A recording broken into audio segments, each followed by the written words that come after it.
षट चक्र भेदन। षट चक्र भेदन आपने सुना है कि हमारे शरीर के भीतर 7 चक्र होते हैं। अगर आपने मैलांचल पढ़ा हो तो मैलांचल में एक जिक्र आता है जिसमें एक गीत ही है।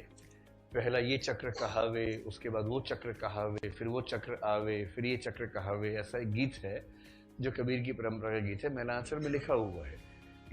चक्र की शुरुआत यहां से कर लीजिए और ऐसे करते करते लगभग एक तो यहां बनेगा, एक कंठ में बना लीजिए, थोड़ा ज्यादा ऊंचा बन गया, इसको यहां बना लेते हैं। ठीक है, ऐसा। जो सबसे पहला चक्र है उसको मूलाधार चक्र कहते हैं, जो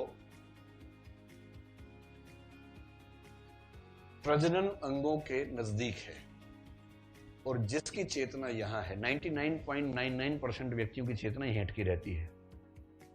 जिसकी चेतना यहां अटकी है उसकी रुचि इसी सब में रहती है। जाकी कन्या सुंदर देखी तापे जाए धरी तलवार, 4 बोतल वोदका का मेरा रोज का, अभी तो पार्टी शुरू हुई है, आंटी पुलिस बुला लेगी। तो जो लोग इस सब में अटके हुए हैं उनको बोलते हैं कि मूलाधार चक्र में स्थित हैं। 99% लोग इसी चक्र में पैदा होकर इसी चक्र में मर जाते हैं। उनका नाम हनी सिंह हो जाता है फिर, या उस चेतना के लोग हैं। मैंने पहले का थोड़ी सी हंसी आएगी, लेकिन आप लोग थोड़ा मैच्योर लोग हैं, मुझे भरोसा, समझेंगे बात को। जब अभ्यास से, योगाभ्यास से व्यक्ति कोशिश करता है तो कुंडलिनी अधोमुखी से ऊर्ध्वमुखी हो जाती है। समझ में आ रहा है? ऊर्ध्वमुखी। और ऊर्ध्वमुखी होती है तो इला नहीं, पिंगला नहीं, सुषुम्ना नाड़ी के भीतर से ऊपर की ओर बढ़ना शुरू करती है। जब बढ़ना शुरू करती है तो मूलाधार चक्र से लगभग 4 उंगली ऊपर जो दूसरा चक्र है वो स्वाधिष्ठान चक्र है। कहीं कहीं अधिष्ठान चक्र मिलेगा, दरअसल स्वाधिष्ठान चक्र इसका नाम होता है। स्वाधिष्ठान, स्व अधिष्ठान, अधिष्ठान का मतलब बेस, लोकस, स्वाधिष्ठान। तो 4 अंगुली ऊपर इसको बोलते हैं कि ये चक्र है। इस चक्र वाला व्यक्ति जो है ना वो थोड़ा सा बेहतर होता है। इसको मौज मस्ती, घूमना फिरना, फिल्म देखना, साहित्य पढ़ना, ये सब करना अच्छा लगता है। लेकिन वो उतना मतलब अघोरी टाइप का नहीं होता कि शिकार करने निकला शाम के समय, उस तरह का आदमी नहीं होता है। हाँ, उसको भी घूमना फिरना अच्छा लगता है, मौज मस्ती करना अच्छा लगता है, लेकिन नीच किस्म की हरकतें करने से बचता है। इसकी खास बात ये होती है। जब चेतना इससे आगे बढ़ती है तो नाभि जहां पर है, नाभि के एकदम मूल में तीसरा चक्र है। उसको नाभि तो दूसरे में बन गई हमारी गलती से, चलो कोई बात नहीं, अब तीसरे को नाभि मान लीजिए। नाभि इस आदमी के ऊपर है थोड़ा, इससे लो वेस्ट जीन्स पहनी है आप, ये मान लीजिए, तो उससे उससे व्याख्या ठीक से हो पाएगी। इस तीसरे चक्र का नाम है मणिपुर चक्र। अब ये मत कहना कि तेलंगाना चक्र कब आएगा, संयोग से इसका नाम मणिपुर है, प में बड़ी मात्रा है, मणिपुर चक्र। मणिपुर चक्र में जो लोग हैं वो वर्क एल्कोहलिक या वर्कोहलिक्स होते हैं, यानी काम करने का नशा। ये काम करना है, फिर ये करना है, आज ये कर देना है, नोट से तैयार हो गए हैं, आज रात को टेस्ट भी कर लेना है, कल टेस्ट देना है और कल टॉप करना है टेस्ट के अंदर। तो जो लोग काम की धुन जिनके ऊपर सवार रहती है, वैसे नींद नहीं आ रही क्योंकि सोना पड़ रहा है, काम नहीं कर पा रहा हूं, उठते फिर काम में जुट गए। तो मजबूरी में नहीं, जो शौक से काम करते हैं उनको बोलते हैं कि मणिपुर चक्र के निवासी हैं। ये हो गए 3 चक्र। मणिपुर चक्र से थोड़ा और ऊपर जाएंगे, हृदय स्थल में आ जाइए, जिसको बोलते हैं अनाहत चक्र। तो हृदय मान लेते यहीं कहीं होगा लगभग। जहां हृदय होता है वहां होता है अनाहत चक्र।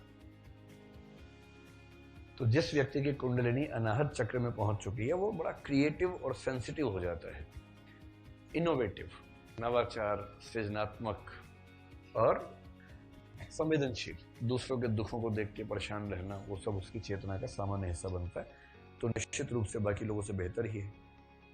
इसके बाद होता है कंठ में अगला चक्र। कंठ तो थोड़ा ऊपर शुरू होगा, यहां से मान लेते हैं। इसका नाम है विशुद्धि चक्र। विशुद्धि चक्र।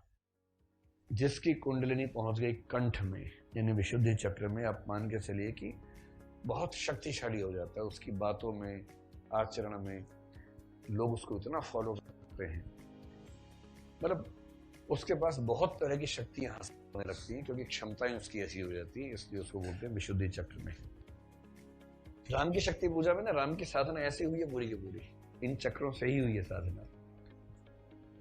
अगला जो चक्र है, इसको गले से ऊपर करते हैं, गला तो पहले निपट गया है, तो ये अब समझ पा रहे हैं कहाँ क्या है।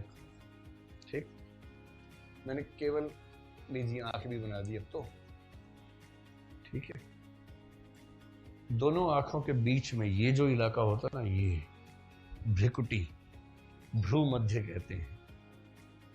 तो जो भ्रू मध्य है, ये बिंदी से थोड़ा सा नीचे, नाक से थोड़ा सा ऊपर, ये होता है आज्ञा चक्र। ये यहां नहीं होता, मतलब खोपड़ी के बीच में होता है, जो ब्रह्मनाड़ी के बीच का रास्ता है ना, स्टेशन ये है, यहां से जाना होगा। तो भ्रू मध्य के भीतर एकदम बीच में, खोपड़ी के बीच में जो इलाका है, उसको बोलते हैं आज्ञा चक्र। आज्ञा चक्र पे कोई पहुंच गया फिर तो समझिए कि मतलब, कहा जाता है कि आज्ञा चक्र पे पहुंचे व्यक्ति का दिमाग ऐसा हो जाता है कि कुछ भी समझने में बाकी लोगों की तुलना में उसे 1000 गुना कम समय लगता है। इतना तेज दिमाग, इतनी तेज बौद्धिक क्षमता हो जाती है उसकी, कोई लिमिट नहीं रहती। और राम की शक्ति पूजा में राम आज्ञा चक्र पे ही पहुंचे हैं जब उनको ये समझ में आया, कहती थी माता मुझे सदा राजीव नयन, 2 नील कमल हैं शेष अभी यह पुरुष चरण, देकर पूरा करता हूं माता एक नयन। ये उसी आज्ञा चक्र की बात है। मतलब आज्ञा चक्र में जब राम पहुंचे तो हाल ये कि कांपा ब्रह्मांड, मतलब ब्रह्मांड कांप रहा है, सारे देवता स्तब्ध हो गए कि बाप रे बाप अब क्या होगा, तो मामला खत्म होने वाला है।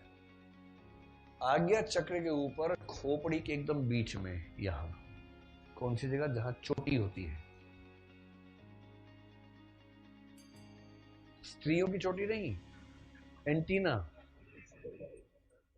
जो आप देखेंगे कई पंडित लोग करते हैं ऐसा कि पूरा साफ करवा लिया लेकिन एक बीच में छोड़ देते हैं। वो तड़ित चालक होता है बेसिकली, कि कोई ज्ञान वगैरह की बरसात हो, सीधे वहां से अंदर पहुंचे। तो जो चोटी का स्थान है, ऐसा नहीं कोई यहां बना ले चोटी, अपाचे इंडियन की तरह किसी की चोटी यहां निकल रही है, ऐसा थोड़ा ना होता, एक खास बिंदु पर होती है। तो चोटी स्थल जो है उसे बोलते हैं शून्य चक्र।